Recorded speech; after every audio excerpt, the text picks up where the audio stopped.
தமிழ்நாட்டில் 10th standard 12th standard degree level அதுக்கப்புறமா degree முடித்ததுக்கப்புறம் நிறைய போட்டித் தேர்வுகள் இந்த மாதிரி எல்லா வயதினரும் ஒவ்வொரு ஸ்டேஜ்லேயும் ஏதாவது ஒரு தேர்வுக்கு தயாராகிட்டே வர்றாங்க. சாதாரணமாக பார்த்தீங்கன்னா ஒரு 8th படிக்கிற ஸ்டூடெண்ட்டாக இருந்தாலும் 6th படிக்கிற ஸ்டூடெண்ட்டாக இருந்தாலும் தேர்வுக்கு தயாராகிட்டு இருக்கக்கூடிய காலகட்டங்களில் குறிப்பாக தேர்வுக்கு முன்னாடி 3 மாதங்கள் கட்டாயமாக அவங்க கடைபிடிக்க வேண்டிய சில உணவு பழக்க வழக்கங்கள் அவங்களுடைய தேர்வு நேரத்தில் அவங்க உடம்புக்கு எந்தவித பிரச்சனையும் இல்லாமல் இருக்கிறதுக்காக அவங்க கடைபிடிச்சு தான் ஆகணுங்க. ஸோ நம்ம இந்த வீடியோவில் என்ன பேசுகிறோம் அப்படின்னா, நீங்கள் எழுதக்கூடிய போர்டு எக்ஸாம்ஸாக இருந்தாலும் சரி 10th 12th இல்லை டிகிரி எக்ஸாம்ஸாக இருந்தாலும் சரி எந்தவித காம்படிட்டிவ் எக்ஸாம் அதாவது டிஎன்பிஎஸ்சி யூபிஎஸ்சி எஸ்எஸ்சி பேங்கிங் எந்த தேர்வாக இருந்தாலும் அந்த தேர்வுக்கு தயாராகிட்டு இருக்கக்கூடிய ஆண்களும் பெண்களும் எல்லா வயதினரும் கட்டாயம் கடைபிடிக்க வேண்டிய 10 முக்கியமான விஷயங்களை பற்றி இந்த வீடியோவில் பார்க்கலாங்க. கண்டிப்பாக நான் சொல்லக்கூடிய விஷயங்கள் நிறைய நண்பர்களுக்கும் ஸ்டூடெண்ட்ஸுக்கும் ரொம்ப யூஸ்ஃபுல்லாக இருக்குங்க. ஏற்கனவே நம்ம சேனலில் பார்த்தீங்கன்னா காம்படிட்டிவ் எக்ஸாமுக்கு படிக்கக்கூடிய மாணவர்கள் மனதளவில் செய்ய வேண்டிய 10 முக்கியமான வழிமுறைகளை வீடியோவில் அப்லோட் பண்ணியிருக்கிறேங்க. பார்க்காம இருந்தீங்கன்னா டிஸ்கிரிப்ஷனில் லிங்க் ஷேர் பண்ணுறேங்க. ஐ பட்டன்லேயும் அது வரும், நீங்கள் பார்த்துக்கலாம். சரிங்க, வாங்க இந்த வீடியோனுடைய மெயின் கண்டென்ட்டுக்குள்ளே போகலாம். நான் 10 முக்கியமான விஷயங்கள் பேசுகிறேங்க. அதில் என்ன நீங்கள் செய்யணும் எதை செய்யக்கூடாது அப்படிங்கிறத ரொம்ப டீட்டெயில்டாக பார்க்கலாங்க. வீடியோவை ஸ்கிப் பண்ணாமல் கம்ப்ளீட்டாக கடைசி வரைக்கும் பாருங்கள். தமிழ்நாட்டில் 10th படிக்கிறவங்க 12th படிக்கிறவங்க இன்னும் 2லிருந்து 3 மாதத்தில் போர்டு எக்ஸாம்ஸ் எழுத போகிறாங்க. அதே நேரத்தில் பார்த்தீங்கன்னா காலேஜில் படிக்கக்கூடிய நண்பர்கள் அவங்களுடைய செமஸ்டர் எக்ஸாம் எழுத போகிறாங்க. டிஎன்பிஎஸ்சி படிக்கக்கூடிய நண்பர்களும் தேர்வை எழுத போகிறீங்க. ஸோ அந்த நேரத்தில் நம்மளுடைய எந்த ஒரு விஷயத்துக்கு நம்ம இம்பார்ட்டன்ஸ் கொடுக்கணும் அப்படின்னு பார்த்திங்கன்னா உணவு முறை. நாம் எடுத்துக்க வேண்டிய உணவு நம்ம உடம்புக்கு நன்மையை தரணுமே தவிர அதனால் பின் விளைவுகள் ஏற்படக்கூடாதுங்க. ஸோ நீங்கள் எதை சாப்பிடணும் எதை சாப்பிடக்கூடாது எப்படி சாப்பிடணும் அப்படிங்கிறத பற்றி தெளிவாக பேசலாங்க. ஃபஸ்ட்டு பார்த்தீங்கன்னா நண்பர்கள் எந்த உணவுக்கு இம்பார்ட்டன்ஸ் கொடுக்கணுன்னா ப்ரோட்டீன் ரிச் ஃபுட்டுங்க. நம்மளுடைய டெய்லி ஃபுட் சார்ட்டில் அதிகமாக புரதச்சத்து நிறைந்த உணவுப் பொருளை நம்ம எடுத்துக்கணும். அது நீங்கள் பருப்பு வகைகளாக இருக்கலாம், இல்லை சிக்கன் எடுத்துக்கலாங்க, எக்ஸ் எடுத்துக்கலாம், சீஸ் எடுத்துக்கலாம், மில்க்கு, நிறைய ஃபிஷ் வெரைட்டிஸ், ஸ்ப்ரவுட்ஸுங்க, முளைக்கட்டின பயிறு, இந்த மாதிரி முக்கியமான உணவுப் பொருளை நம்ம உடம்புல எடுத்துக்கும் போது புரதச்சத்து அதிகமாக கிடைக்கும். புரதச்சத்து அதாவது புரோட்டீன் நமக்கு கண்டிப்பாக தேவையா? கம்பல்சரி தேவைங்க. அதுவும் பார்த்திங்கன்னா 10th 12th college going students எல்லாத்துக்குமே நல்ல ஒரு பாடி க்ரோத் இருக்கும். உடம்பு வளரக்கூடிய அந்த காலகட்டத்தில் அதுக்கு சப்போர்ட் பண்ணுற மாதிரி இருக்கக்கூடிய டயட்டில் ப்ரோட்டீன் முக்கியமான ரோலை ப்ளே பண்ணுங்க. நம்ம உடம்புல ஆர்கன்ஸாக இருக்கட்டும், மசில்ஸாக இருக்கட்டும், ஸ்கின், ஹார்மோன் எல்லாத்துக்குமே ரொம்ப தேவைப்படுறது ப்ரோட்டீன்ஸ். அப்படி சாப்பிட்றதுனால படிக்கக்கூடிய மாணவர்களுக்கு பாடி வெயிட் போடாதுங்க. ரொம்ப நேரம் ஒரே இடத்துல உட்காந்து படிக்கிறதுனால கண்டிப்பாக வெயிட் போடும். ஆனால் ப்ரோட்டீன்ஸ் எடுத்துக்கும் போது வெயிட் போடாது. அதே நேரத்தில் நம்மளுடைய பிரெயின் நல்லாவே ஆக்டிவாக இருக்கும். ஸோ நீங்கள் முடிஞ்ச அளவுக்கு கார்போஹைட்ரேட் பார்ட்டை குறைச்சிட்டு ப்ரோட்டீன் ரிச் ஃபுட்ஸை ரெகுலராக எடுத்துக்கோங்க. உங்களுடைய மெமரி பவரும் இன்க்ரீஸ் ஆகும். நீங்கள் ஒரு மாதிரி சோர்ந்தும் உட்கார மாட்டீங்க. பாடியோட மெட்டபாலிசமும் நல்லா நடக்குங்க. ரெண்டாவது நம்ம அதிகமான எம்ஃபசைஸ் கொடுக்க வேண்டிய இடம் அப்படின்னு பார்த்தீங்கன்னா நம்மளுடைய உணவில் குறிப்பாக மத்தியான மீல்ஸில் நீங்கள் ஒரு பேலன்ஸ் டயட் எடுத்துக்கணும். அதே நேரத்தில் சாப்பிடும்போது சாதத்தை குறைச்சிக்கிட்டு அதிகமான காய்கறிகளை எடுத்துக்கோங்க. நம்மளுடைய பிளேட்டு பார்க்கும்போதே கலர்ஃபுல்லாக இருக்கணும்னு சொல்லுவாங்க. அந்த அளவுக்கு வகையான காய்கறிகளை நம்ம எடுத்துக்கணும். பருப்பு எடுத்துக்கணும். நீங்கள் ஒரு நாளைக்கு ஒரு எக்கு, வளரக்கூடிய குழந்தைங்க கண்டிப்பாக ஒரு நாளைக்கு ஒரு எக்கு சாப்பிட்லாம், தப்பு கிடையாதுங்க. ஸோ இந்த மாதிரி ஒரு பேலன்ஸ் டயட் எடுத்துக்கும் போது உங்களுடைய பாடிக்கு நல்ல ஒரு growth இருக்கும். அப்போ வந்து பார்த்தீங்கன்னா உங்கள் பிரெயின் நல்லாவே ஆக்டிவாக இருக்கும். உங்களால் எந்த ஒரு விஷயத்துலையும் நல்லா ஃபோக்கஸ் பண்ண முடியும். பாடி டயர்ட் ஆகும்போது மைண்டும் டயர்ட் ஆயிரும். படுத்து தூங்கிடணும் அப்படிங்கிற ஒரு ஃபீல் வரும். ஸோ முடிஞ்ச அளவுக்கு மத்தியானத்தில் சாப்பிடும்போது ஹெவி மீல்ஸ் எப்பவுமே எடுத்துக்க வேண்டாம். பேலன்ஸ் டயட்டாக எடுத்துக்கிறது கூட பார்த்திங்கன்னா ஓரளவுக்கு ஈஸி டைஜஸ்டபிளாக இருக்கிற மாதிரி நல்லா ஃபைபர் ரிச்சான நிறைய வெஜிடபிள்ஸ் வந்து நீங்கள் ரெகுலராக எடுத்துக்கோங்க. அப்போ தான் எக்ஸாம் ப்ரிப்பேர் ஆகக்கூடிய ஃப்ரெண்ட்ஸ் எப்பவுமே ஆக்டிவாக இருக்க முடியும். படித்த விஷயங்களை ரீகால் பண்ணிக்கிட்டே இருக்க முடியும். உடம்பு கண்ட்ரோலாக இருந்ததுன்னா நம்மளுடைய பிரெயினும் நம்ம சொல்கிறத வந்து கேட்குங்க. ஸோ நமக்கு கான்சன்ட்ரேஷன் பவரும் இன்க்ரீஸ் ஆகணும்னா ஃபுட் ஹேபிட்டுக்கு ப்ராப்பரான இம்பார்ட்டன்ஸை நம்ம கொடுக்கணுங்க. மூணாவது, எந்த பொருளுக்கு நம்ம அதிகமான எம்ஃபசைஸ் கொடுக்கணும் அப்படின்னா ஸ்ப்ரவுட்ஸுங்க. ஸ்ப்ரவுட்ஸ் வந்து முடிஞ்ச அளவுக்கு வீட்டிலையே தயாரிக்கிற மாதிரி இருக்கணும். இந்த முளைக்கட்டின பயிர் வகைகளில் நீங்கள் வந்து பச்சை பயிராக இருக்கலாம், இல்லை வேர்க்கடலை, இல்லை சுண்டல், இந்த மாதிரி ஏதாவது ஒரு விஷயத்த நீங்கள் என்ன செஞ்சுக்கலாம், பகலில் வந்து நல்லா ஹோல் டே தண்ணியில் ஊற வச்சுட்டு திரும்பவும் நைட்டில் வந்து ஒரு ஒயிட் கிளாத்தில் கவர் பண்ணி வச்சா அடுத்த நாள் பார்க்கும்போது சிலதெல்லாம் முளைச்சிருக்குங்க. அந்த மாதிரி முளைச்சி வரக்கூடிய பயிர் வகைகளில் அதிகமான புரதச்சத்து நிறைஞ்சிருக்கும். அதே நேரத்தில் பாடியில் வந்து அயன் கண்டென்ட்டையும் இன்க்ரீஸ் பண்ணுங்க. நீங்கள் வந்து அதை வந்து வேக வைக்காமல் ரெகுலராக காலையில் ஒரு கைப்பிடி அளவு ஸ்ப்ரவுட்ஸ் எடுத்துக்கிட்டே வந்தீங்கன்னா உங்கள் பாடியில் வந்து கண்டிப்பாக ஒரு ஃபிட்னஸ் கிடைச்ச மாதிரி இருக்கும். ஒரு எனர்ஜி லெவல் இன்க்ரீஸ் ஆன மாதிரி இருக்கும். நீங்கள் எப்போவுமே எக்ஸாமுக்கு ப்ரிப்பேர் ஆகிறவங்க டயர்டாக ஃபீல் பண்ண மாட்டீங்க. அதனால் ரெகுலராக காலையில் வந்து ஸ்ப்ரவுட்ஸை நீங்களே ரெடி பண்ணி ரெகுலராக எடுத்துக்கோங்க. அது உடம்புக்கு அவ்வளோ நல்லதுங்க. நாலாவது இம்பார்ட்டன்ட் ஃபுட் ஐட்டம் அப்படின்னு பார்த்தீங்கன்னா நம்மளுடைய மெனு சார்ட்டில் கண்டிப்பாக க்ரீன் லீவ்ஸ், அதாவது ஏதாவது ஒரு கீரை வகைகளுக்கு முக்கியத்துவம் கொடுத்துருங்க. அது நீங்கள் வந்து அரைக்கீரை, சிறுகீரை, மணத்தக்காளி கீரை, நிறைய வகையான கீரைகள் இருக்குங்க. இப்போ நம்ம கீரையை வந்து கூட்டாவோ இல்லை பருப்போட சேர்த்தியும் சாப்பிடலாம். இல்லை சில கீரைகளை நம்ம வந்து ஃபார் எக்ஸாம்பிள் கொத்தமல்லி, புதினா இதையெல்லாம் நம்ம சட்னி அரைச்சும் எடுத்துக்கலாம். நம்ம இதெல்லாம் எடுத்துக்கும் போது நமக்கு கான்ஸ்டிபேஷன் பிரச்சனை இருக்காதுங்க. வயிற்றுல கேஸ் அக்யூமுலேட் ஆகாது. ரொம்ப நேரம் நீங்கள் வந்து 8 மணி நேரம் 10 மணி நேரம் ஒரே இடத்துல உட்காந்துக்கிட்டே படிக்கும்போது பாடியில் வந்து நிறைய கேஸ் வந்து அக்யூமுலேட் ஆகும். ரொம்ப சிரமப்படுவீங்க. பிகினிங் டேஸில் நல்லா இருக்கிற மாதிரி இருக்கும். நாள் பட உடம்பு வந்து ரொம்ப அஃபெக்ட் ஆகும்.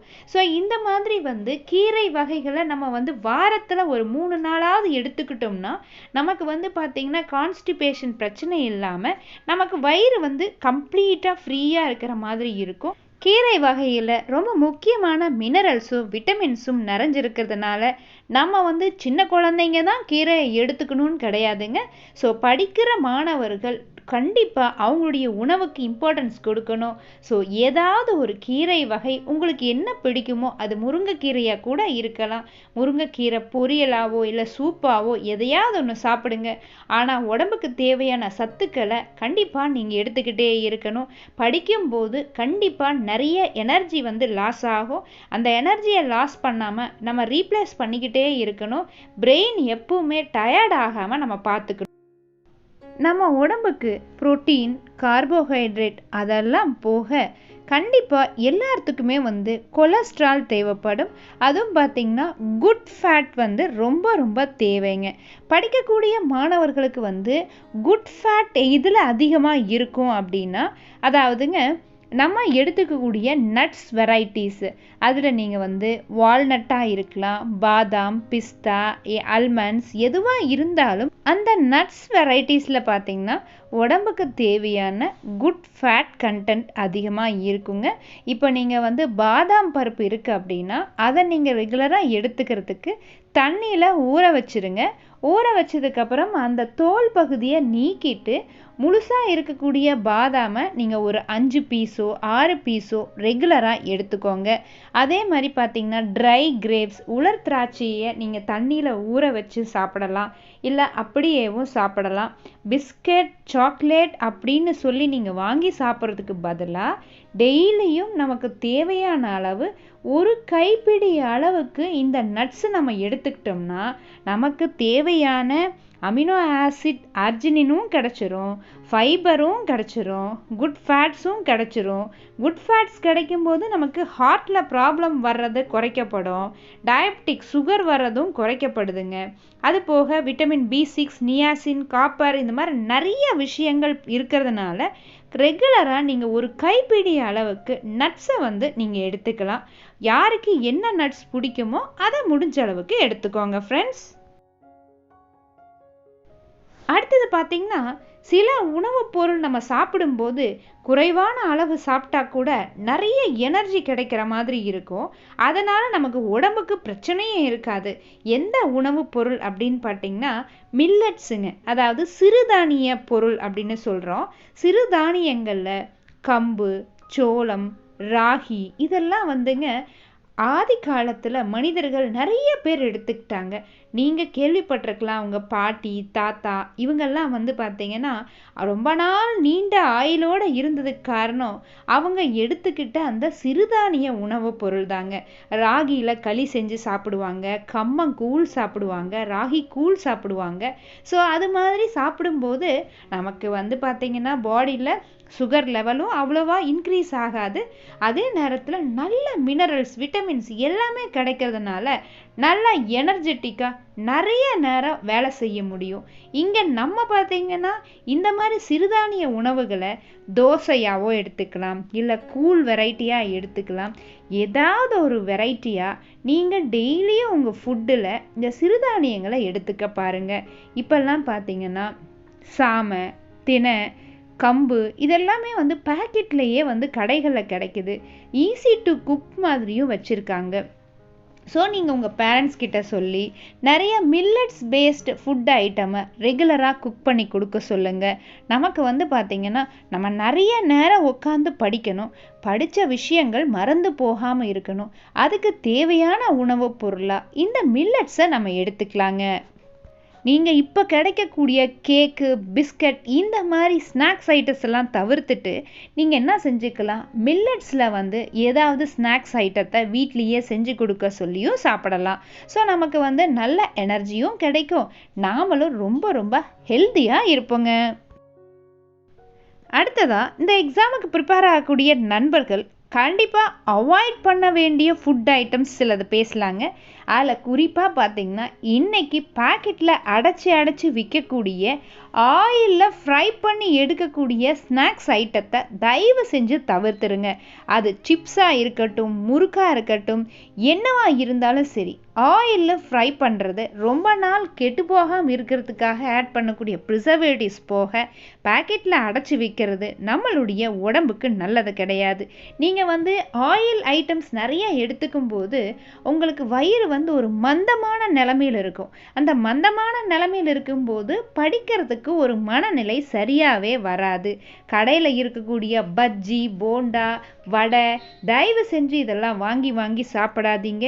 வீட்லேயே சாப்பிட்டா கூட முடிஞ்ச அளவுக்கு ஆயிலில் ஃப்ரை பண்ண ஐட்டங்களை நம்ம எக்ஸாமுக்கு முன்னாடி நாட்கள்லையும் ப்ரிப்பேர் பண்ணக்கூடிய நாட்கள்லையும் தவிர்த்துறது அப்படிங்கிறது ரொம்ப ரொம்ப நல்லதுங்க.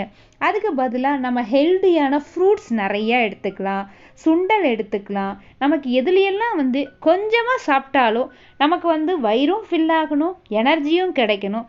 அந்த மாதிரி ஸ்நாக்ஸ் ஐட்டம் நீங்கள் எடுத்துக்கணும். முடிஞ்ச அளவுக்கு ஃப்ரூட்ஸ் எடுத்துக்கோங்க, மறக்காமல் சுண்டல் வெரைட்டிஸ் எடுத்துக்கோங்க.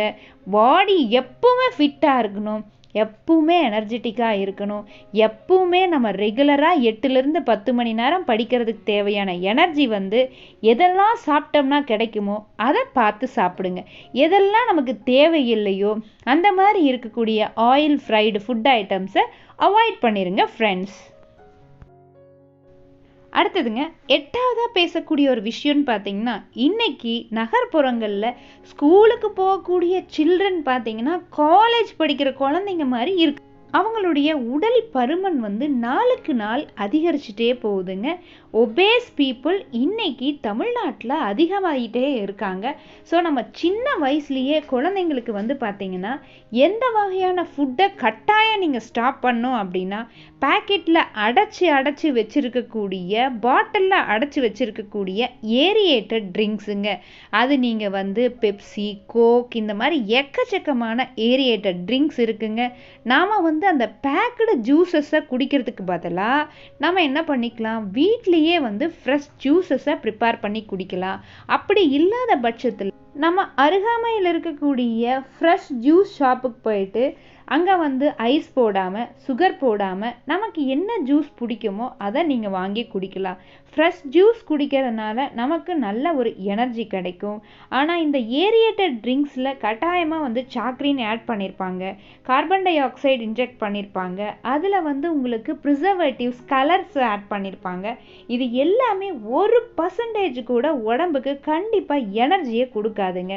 அதுக்கு பதிலாக பாடிக்கு தேவையான வெயிட்டு தாங்க அது போட வைக்கும். நம்ம உட்காந்து ரொம்ப நேரம் படிக்கிறோம், அதுக்கு தகுந்த மாதிரி உணவை எடுத்துக்கிறதுக்கு பதிலாக உடம்புக்கு கெடுதல் செய்கிற மாதிரி உணவு வகைகளை, குறிப்பாக இந்த ஏரியேட்டட் ட்ரிங்க்ஸை குழந்தைங்களும் குடிக்கக்கூடாது, பெரியவங்களும் குடிக்கக்கூடாது. ஸோ வீட்டில் 10th படிக்கிற ஸ்டூடெண்ட், 12th படிக்கிற ஸ்டூடெண்ட்ஸ் இருக்காங்கன்னா பேரண்ட்ஸ்க்கு அந்த ஒரு விழிப்புணர்வு வேணும். நாம் குடித்தா நம்ம குழந்தைங்களும் குடிப்பாங்க. ஸோ அப்போ கண்டிப்பாக பேரண்ட்ஸ் முதல்ல அதை குடிக்கிறத ஸ்டாப் பண்ணாங்கன்னா இந்த மாதிரி எக்ஸாம் ப்ரிப்பேர் ஆகக்கூடிய ஸ்டூடெண்ட்ஸும் கண்டிப்பாக அதை குடிக்க மாட்டாங்க. அது இப்போ மட்டும் இல்லைங்க, லைஃப் லாங் நம்ம அதை குடிக்காமல் இருந்தால் தான் நம்மளுடைய பாடி ஹெல்த்தோட ஃபிட்னஸோட இருக்கும். பாடி ஃபிட்னஸ் அப்படிங்கிறது எல்லாத்துக்குமே ரொம்ப ரொம்ப முக்கியம். ஸோ தயவு செஞ்சு எல்லாருமே ஏரியேட்டட் ட்ரிங்க்ஸை அவாய்ட் பண்ணிடுங்க. அதுக்கு பதிலாக ஃப்ரெஷ் ஜூஸஸை நிறையா எடுத்துக்கோங்க. அடுத்ததாங்க, நண்பர்கள் எல்லாருமே தவிர்க்க வேண்டிய ஒரு முக்கியமான ஃபுட் ஐட்டம் அப்படின்னா, இப்போல்லாம் நல்லா நம்ம காரசாரமாக சாப்பிட்டு பழகிட்டோம். நிறைய ஸ்பைசஸ் போட்டு சாப்பிட்றோம், மசாலா ஃபில்டான ஃபுட்ஸ் எடுத்துக்கிறோம், நிறைய ஜங்க் ஃபுட்ஸ் எடுத்துக்கிறோம். நிறைய கடைகள் வந்து வந்தாச்சு.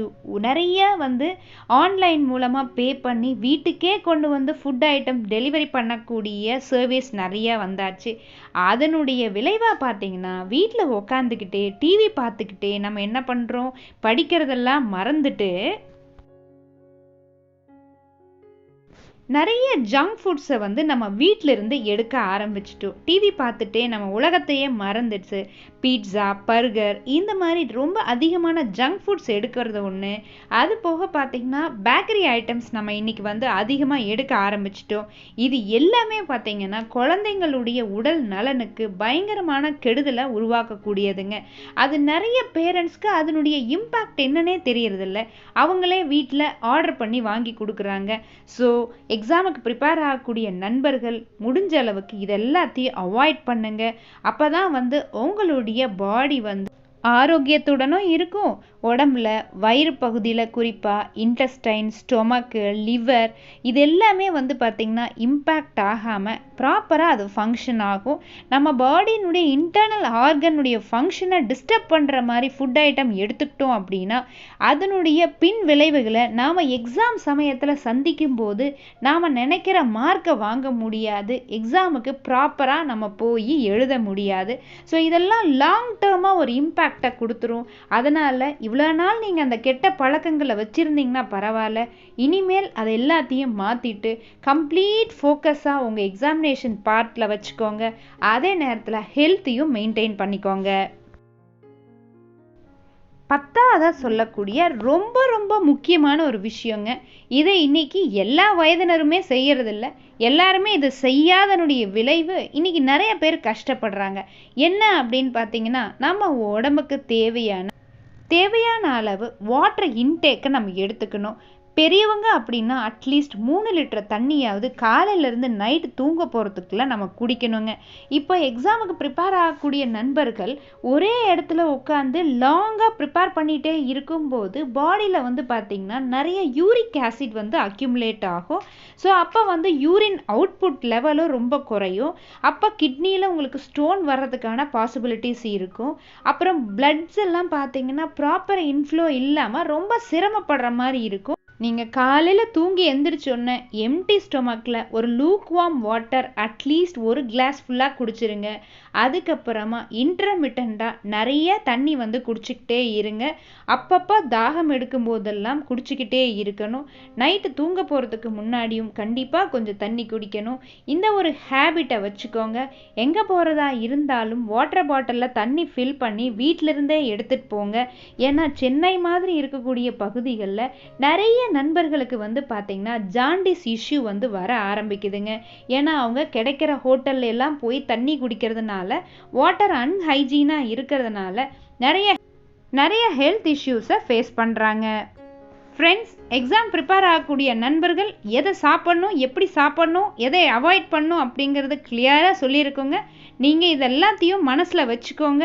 நீங்களும் ஃபாலோ பண்ணுங்கள். உங்கள் ஃப்ரெண்ட்ஸ் அண்ட் ஃபேமிலி மெம்பர்ஸ்க்கும் சஜஸ்ட் பண்ணுங்கள். இந்த வீடியோ பிடிச்சிருந்துன்னா மறக்காமல் லைக் பண்ணி உங்களுடைய கமெண்ட்ஸையும் கொடுத்துருங்க. நம்ம சேனலை சப்ஸ்கிரைப் பண்ணாமல் இருந்தீங்கன்னா மறக்காமல் சப்ஸ்கிரைப் பண்ணி வீடியோ பாருங்கள். மீண்டும் ஒரு சிறப்பான வீடியோவில் சந்திக்கலாங்க. Keep watching and keep supporting. Thank you.